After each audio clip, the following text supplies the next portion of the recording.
السلام علیکم dear students, welcome to Punjab educators. Last lecture کے اندر ہم نے ٹیکسٹ ایڈیٹر اور کمپائلر کو ڈیٹیل کے ساتھ پڑھا تھا، اور آج کی اس ویڈیو کے اندر ہم پروگرامنگ بیسکس کے بارے میں ڈیٹیل کے ساتھ پڑھیں گے۔ پروگرامنگ بیسکس یعنی وہ کون سی اہم چیزیں ہیں جو پروگرامنگ کے لیے ضروری ہیں۔ سب سے پہلی چیز جو اس کے اندر ہم ڈسکس کریں گے وہ ہوتا ہے سینٹیکس۔ دیکھیں، جس طرح سے بائک کو چلانے کے کچھ سینٹیکس ہیں یعنی رولز ہیں۔ بائک اگر آپ نے چلانی ہے تو اس کے لیے سب سے پہلے اس کا ہم سوئچ آن کرتے ہیں، بائک کو کک لگاتے ہیں، اس کے بعد ہم ایکسلریٹر کی طرف جاتے ہیں، اینڈ دین ہم گیئر کی طرف جاتے ہیں، اینڈ دین ان دونوں کے کمبینیشن سے آپ کی بائک چلنا سٹارٹ ہو جاتی ہے۔ اسی طرح سے دنیا میں کوئی بھی کام کرنے کے مختلف رولز ہیں، گاڑی چلانے کے مختلف رولز ہیں، کسی بھی کام کو کرنے کے ڈفرنٹ رولز ہیں، روڈ کے ڈفرنٹ رولز ہیں، یہ سارے سینٹیکس کہلاتے ہیں۔ سیم اسی طرح سے جو پروگرامنگ لینگویجز ہوتی ہیں جن کے اندر ہم پروگرامز کو بناتے ہیں،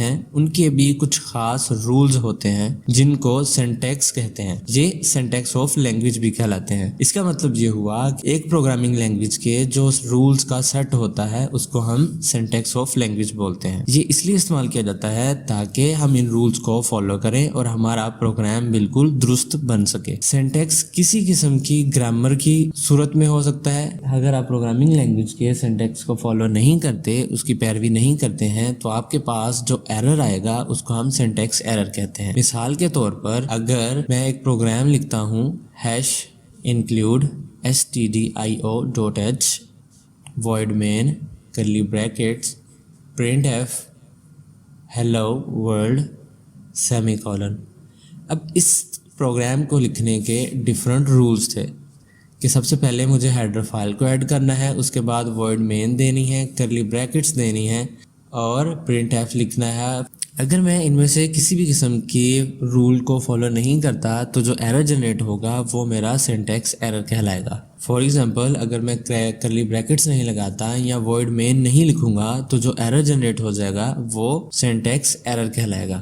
اگر کسی پروگرام کے اندر سینٹیکس ایرر موجود ہو تو کمپائلر اس پروگرام کو 01 کے اندر یعنی مشین لینگویج میں کنورٹ نہیں کرتا۔ جو ہم پروگرام لکھ رہے ہیں یہ ہائی لیول لینگویج کے اندر ہے، کمپائلر اس ہائی لیول لینگویج کے پروگرام کو 01 کے اندر کنورٹ کرتا ہے۔ اب ہم بات کرتے ہیں ریزرو ورڈز کی۔ ریزرو ورڈز کو اردو میں ذخیرہ شدہ الفاظ بھی کہا جاتا ہے۔ یہ ایسے الفاظ ہوتے ہیں جو کسی لینگویج کے اندر پہلے سے موجود ہوتے ہیں اور ان کے مطلب بھی پروگرامنگ لینگویج کو ہی پتہ ہوتے ہیں، یا کمپائلر کو بھی یہ آلریڈی نون ہوتے ہیں، جانتا ہوتا ہے۔ ان کو ہم کی ورڈز یا ریزرو ورڈ بھی کہتے ہیں۔ اگر ایک پروگرامر خود سے ان ریزرو ورڈ کو کوئی ڈیفینیشن دینا چاہے، ان کو خود سے ڈیفائن کرنا چاہے کہ میں اس کا مطلب چینج کر دوں، تو جو ایرر جنریٹ ہوگا وہ سینٹیکس ایرر کہلائے گا۔ ایسی لینگویج کے اندر ریزرو ورڈز 32 ہیں۔ ان میں ہم ڈفرنٹ کی بات کرتے ہیں: auto, break, case, character, constant, continue, default, do and so on. یہ سارے سی لینگویج کے ریزرو ورڈز کہلاتے ہیں۔ اب ہم بات کرتے ہیں اسٹرکچر کی کہ ایک سی پروگرام کو جب ہم لکھتے ہیں اس کا بیسک اسٹرکچر کیسا ہوتا ہے۔ جب بھی ہم کسی پروگرام کو لکھتے ہیں اس کا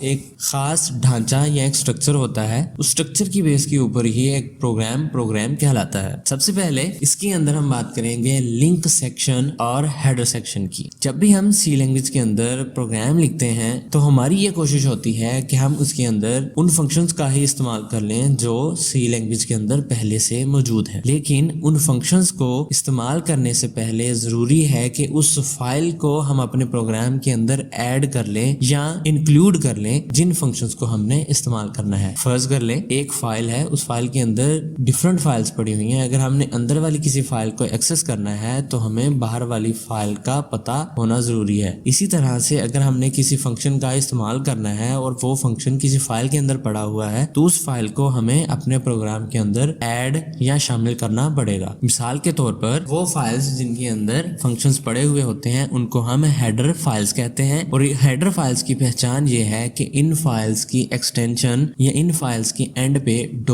.h لگا ہوتا ہے، جس سے ہمیں پتہ چل جاتا ہے کہ یہ ہیڈر فائلز ہیں۔ ہم اپنے پروگرام کے اندر ہیڈر فائلز کو ایڈ کرنے کے لیے انکلوڈ کا لفظ استعمال کرتے ہیں۔ اس کا سینٹیکس اس طرح سے ہے: #include، پھر ہم اس کے اندر یہ لیس دین کی علامت استعمال کرتے ہیں، پھر اس کے اندر ہم ہیڈر فائل کا نام لکھ دیتے ہیں، وہ کوئی بھی ہو سکتی ہے، اس کے بعد ہم گریٹر دین کی علامت لگا کے ہیش انکلوڈ کو کمپلیٹ کر دیتے ہیں. ہیڈر فائل نیم کی جگہ پہ کوئی بھی ہیڈر فائل ہو سکتی ہے.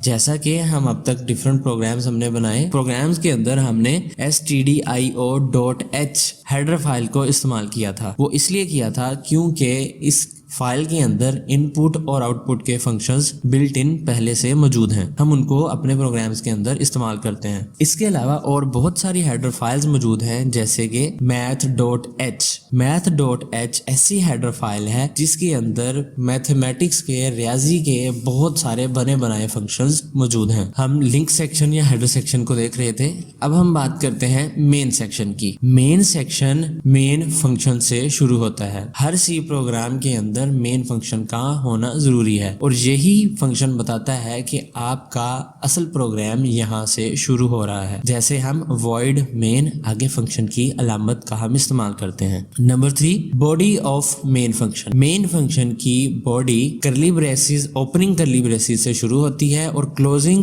کرلی بریسز پہ ختم ہو جاتی ہے. تمام اسٹیٹمنٹس جو ہم ان کرلی بریسز کے اندر لکھیں گے وہ مین فنکشن کی باڈی کہلائے گی. جیسا کہ ہم اس پروگرام کے اندر void main اس کی کرلی بریکٹس کے اندر ہم نے کیا لکھا ہے، printf hello world. تو یہ hello world مین فنکشن کی باڈی کے اندر موجود ہے.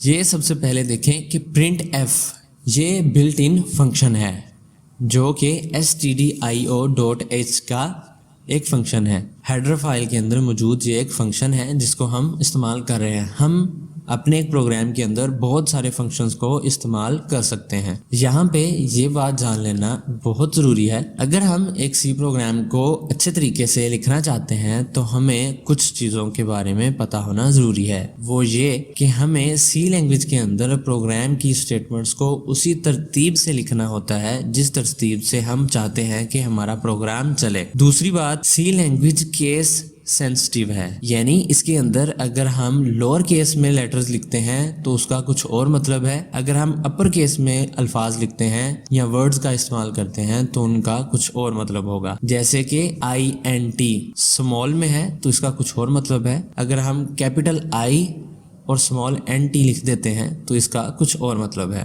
نمبر 3 سی لینگویج کے اندر ہر اسٹیٹمنٹ سیمی کولن کے سمبل سے اینڈ کی جاتی ہے. ان 3 باتوں کو ہم نے اپنے ذہن میں رکھنا ہے کسی بھی پروگرام کو بناتے ہوئے. ڈیئر اسٹوڈنٹس، اب ہم بات کریں گے کومنٹس کے بارے میں. ہم جانیں گے کہ کومنٹس کیا ہوتے ہیں، ان کا مقصد کیا ہوتا ہے اور ان کو ایک پروگرام کے اندر ایڈ کرنے کا طریقہ کیا ہوتا ہے. سب سے پہلے ہم بات کرتے ہیں کہ یہ کیا ہوتے ہیں. کومنٹس ایسی اسٹیٹمنٹس ہوتی ہیں جو ہم کسی پروگرام کے اندر ایڈ کرتے ہیں، لیکن کمپائلر کیا کرتا ہے، ان کومنٹس کو اگنور کر دیتا ہے اور ان کو ایگزیکیوٹ نہیں کیا جاتا. یہ ہم عام طور پر اپنی نیچرل لینگویج میں لکھتے ہیں اور یہ ہم اس لیے ایڈ کرتے ہیں تاکہ ہم اپنے کوڈ یعنی اپنے پروگرام کی کسی اسٹیٹمنٹ کے بارے میں ڈسکرپشن دے سکیں کہ اس لائن کا کیا مطلب ہے. اور یہ ڈسکرپشن یا وضاحت ہم اپنے لیے ہی لکھتے ہیں تاکہ اس اسٹیٹمنٹ کو پڑھنے کے بعد ہمیں پتہ چل جائے کہ اس لائن کا کیا مقصد تھا. اس سے ہمیں فائدہ یہ ملتا ہے کہ کوئی بھی پروگرامر کومنٹس کو پڑھ کے یہ سمجھ سکتا ہے کہ اس لائن کو لکھنے کا کیا مقصد تھا. یہ ہمارے لیے بھی ہیلپ آؤٹ کرتے ہیں کہ اگر ہم اپنے ہی لکھے ہوئے پروگرام کو سالوں کے بعد دوبارہ سے کھول کے دیکھیں تو ہم کومنٹس کو پڑھ کے سمجھ جائیں گے کہ ان لائنز کو میں نے کیوں لکھا تھا، ان کا مقصد کیا تھا. کومنٹس کو لکھنے کا ایک خاص طریقہ کار ہوتا ہے. اگر ہم اس طریقہ کار کو فالو نہیں کریں گے، اگر ہم ویسے ہی سینٹیکس کو ایڈ کر دیں گے تو وہ سینٹیکس کی خلاف ورزی ہو جائے گی، جس کی وجہ سے ہمارا سینٹیکس ایرر جنریٹ ہو سکتا ہے. سب سے پہلے ہم بات کرتے ہیں کہ کومنٹس کی ٹائپس کتنی ہیں. کومنٹس کی 2 ٹائپ ہوتی ہیں، ایک ہوتا ہے سنگل لائن کومنٹ اور دوسرا ہوتا ہے multi line comment. Single line comment ہم ایک لائن کے اوپر لکھتے ہیں جبکہ ملٹی لائن کومنٹ ہم ملٹیپل لائنز کے اوپر لکھ سکتے ہیں. سنگل لائن کومنٹ کی بات کرتے ہیں. Single line comments double slash کے سے سٹارٹ ہوتے ہیں، یہ سیم لائن کے اندر ہی لکھے جاتے ہیں. Multi line comments slash asterisk, درمیان میں ہم کومنٹ لکھتے ہیں اور اس کو اینڈ کرتے ہیں اسٹیرک سلیش کے ساتھ. ہم ان کے اندر کوئی بھی کمنٹ لکھ سکتے ہیں اور وہ ملٹیپل لائنز پر مشتمل ہو سکتا ہے، 2 3 4 5 لائنوں پر مشتمل ہو سکتا ہے، جبکہ سنگل لائن کمنٹ صرف ایک لائن کے اوپر ہی مشتمل ہوتا ہے. اب ہم اس کی ایک ایگزامپل کر کے دیکھ لیتے ہیں. مثال کے طور پر یہ ایک پروگرام ہے #include stdio.h. اس کے اندر میں پہلے ملٹی لائن کومنٹ ایڈ کر کے دیکھ لیتا ہوں. /static. This program displays